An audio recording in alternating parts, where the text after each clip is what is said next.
Okay, so we are in our second week of our series with you, where we've been talking about how we can be better friends to our friends or people around us. And so we've been talking about does anyone remember what we talked about last week? Does anyone remember? Was anyone listening last week? Catherine, what were we talking about?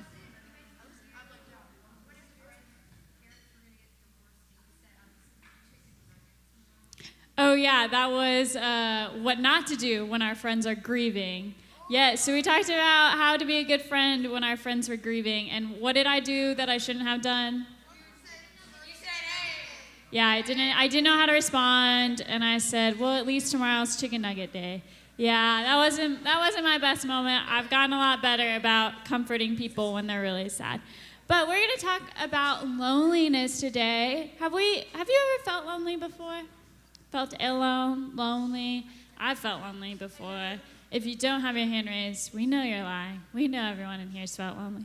But we've talked a lot here at Vista Students how community is a really, really big deal and how it's very important to have community in your life, right? And some of y'all have such great community that you guys like to talk to your community when we're trying to worship, or we're also trying to teach you guys something new about Jesus. So focus in real quick.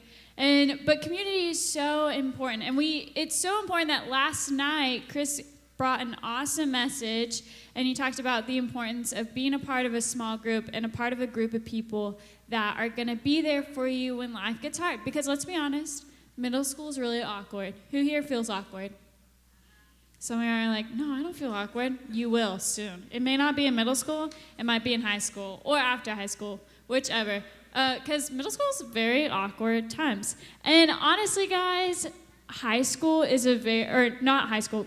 is a really awkward time. When I moved here about, 6 years ago, I moved into a dorm with a girl I did not know, and I had a suite mate, which means I had to share a bathroom with another girl in another room. It was awful. And I had a really hard time making friends because I had a lot of friends in my old town. In my high school, I had a bunch of friends, and so I didn't see the point in making friends. And so my freshman year of college, I felt really, really lonely. I was so lonely, I was bored. I didn't know what to do, so I took a lot of naps. Does anyone in here take a lot of naps? That's probably because you feel lonely. I'm just kidding. But I took so many naps my freshman year of college because I felt very alone and isolated, and I just wanted someone to reach out to me and be like, hey, do you need a friend? And honestly, if they probably did, I would have been really stubborn and be like, no, I don't need a friend. I got great friends back home. But I didn't have really good friends, so I took a lot of naps because I was bored. And it was really hard for me to build relationships, and I just wanted someone to come up to me and ask if I needed a friend. It was just that simple. But it was hard for me to communicate, and I felt very, very lonely. And so we're going to talk today about why people feel lonely. And some people might feel lonely because maybe they're fighting with a friend, or they're new and they haven't made many friends yet, or they're not getting noticed and invited to things maybe, or they feel misunderstood by others, or they're feeling like everyone is laughing at or excluding them. They're experiencing anxiety or depression, or they're dealing with the consequence of a damaged reputation. And lastly, they could be struggling with a loss or challenge no one knows about or can relate with. And so there's a lot of reasons why we might feel lonely. And so we're going to talk about one of God's peoples who felt very, very lonely. Has anyone heard of the book of Ruth? Some of y'all have. It's a really, really tiny book. It's only 4 chapters in the Old Testament. And it's about this woman named, does anyone know? Ruth. Well, it's called Ruth. It's actually not about Ruth. It's about a woman named Naomi. And it's Naomi's story. And so, long ago, in the nation of Judah, in the city of Bethlehem, there was a famine. Does anyone know what a famine is? Yeah. Shortage of food. Well done. I love that textbook definition back there. Thank you. Yeah, it was a shortage of food. There's probably like a drought or something. And so what happens when there's a shortage of food? You have to find food. Well done. Y'all are going to survive if we have a famine. Well, hopefully. We'll start passing out some Nerf guns so you guys can survive. But I'm kidding. We'll just have Nerf battles over all the mints in the church. So when there was a famine, to survive, they were going to go looking for food, so they decided to leave Bethlehem. And so a woman named Naomi and her husband Elimelech, can y'all say that with me? Elimelech? Yeah, kind of like Awimba, but it's Elimelech. And their two sons, I'm going to say their names wrong, Mahlon and Kilion. They went to, hey y'all, right here. I know you're enjoying your community right here. They went to a country called Moab, okay? And after the long journey, they finally arrived to Moab. Hey, y'all listen. And they get there, and guess what happens? Elimelech dies. So Naomi's husband dies. I know, it's a really sad time. It's really hard on Naomi and the family. It's not a good time. And in that time, when you are a widow and you're left to yourself, it's not really good. And so Naomi made sure that her sons got married so that they could take care of her, and then that they could also carry on the family line. And so Mahlon and Kilion married two Moabite women. Their names were, does anyone know? It was Ruth and it was Orpah. Can y'all say Orpah? Orpah. That's a fun name. When you're older and have kids, you should name your daughter Orpah. It's a fun name. And so, but guess what happens next? Does anyone know what happens next? They die. Naomi's sons die. Yeah, famines are not good times. They're not good times. And so Naomi, Orpah, and Ruth are left to themselves. And so Naomi, now that her husband is gone and her two sons are gone, and back then when you didn't have a man to take care of you, you were kind of in a rough spot. Like you didn't have much for you going on. It wasn't a good time. And so Naomi told Ruth and Orpah to go home to their families, and that she would go back to Bethlehem because she had family in Bethlehem, so she was going to go back to her hometown. And Ruth and Orpah said that they wanted to go with Naomi. But Naomi was like, no, you need to go home to your families. I can't take care of you. I don't have a husband. I don't have any sons to marry you to. You need to go home to your families. But so Orpah does go home to her family, but Ruth stays. She saw that Naomi was very, very lonely and that she needed a friend and she needed company, and she didn't want to abandon her. And so although Naomi tried to push Ruth away after she told her that she was going to say, this is what Ruth tells her. So we're going to go to the book of Ruth because that's where the story of Naomi and Ruth is. And so y'all hear what Ruth says to Naomi in chapter 1, starting in verse 16. Here's what she said. Don't ask me to leave you and turn back. Wherever you go, I will go. Wherever you live, I will live. Your people will be my people, and your God will be my God. Wherever you die, I will die, and there I will be buried. May the Lord punish me severely if I allow anything but death to separate us. When Naomi saw that Ruth was determined to go with her, she said nothing more. And so you can read the rest of Ruth. It's actually a really great story. It's pretty cool to see how God redeems both Naomi and Ruth. And so they do go back to Bethlehem, and Ruth finds herself a husband whose name is, does anyone know? Moab? No. Boaz. There we go. This side of the room seems to know Ruth better than this side of the room. No offense, this side of the room. There you go. There you go. Yeah, if you go to that side of the room, you know all the Bible answers.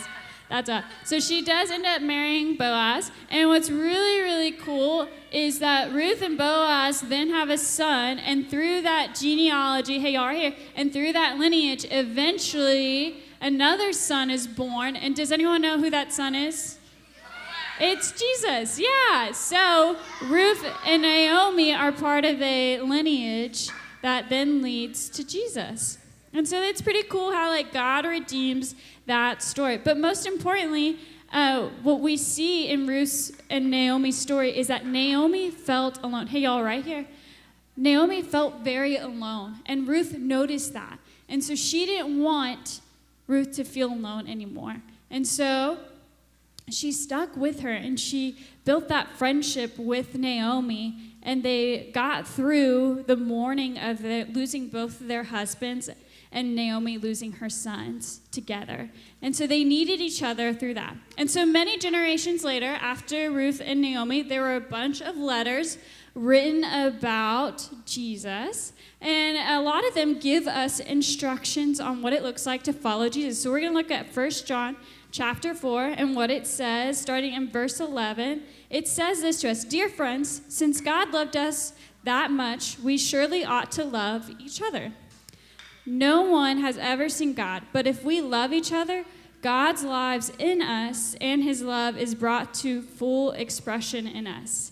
And God has given us his Spirit as proof that we live in him and he in us." And so 1 John tells us that God commands us, Jesus commands us to love others. And in order for other people to see God and see who Jesus is, they can see him through our love to them. And so when we find people that are feeling lonely or they're grieving and we show them the love of Jesus, they also get to see Jesus through us, which is a really cool thing. And so how do we find out who's lonely in our lives? Because if we're being honest, lonely people don't just come up to you and tell you they're lonely. I mean, some do, but not always. So how do we identify people that are lonely in our lives? Well, first off, y'all all go to school somewhere. Some of y'all might be homeschooled, but some of y'all go to school somewhere, and you have lunchtime, right?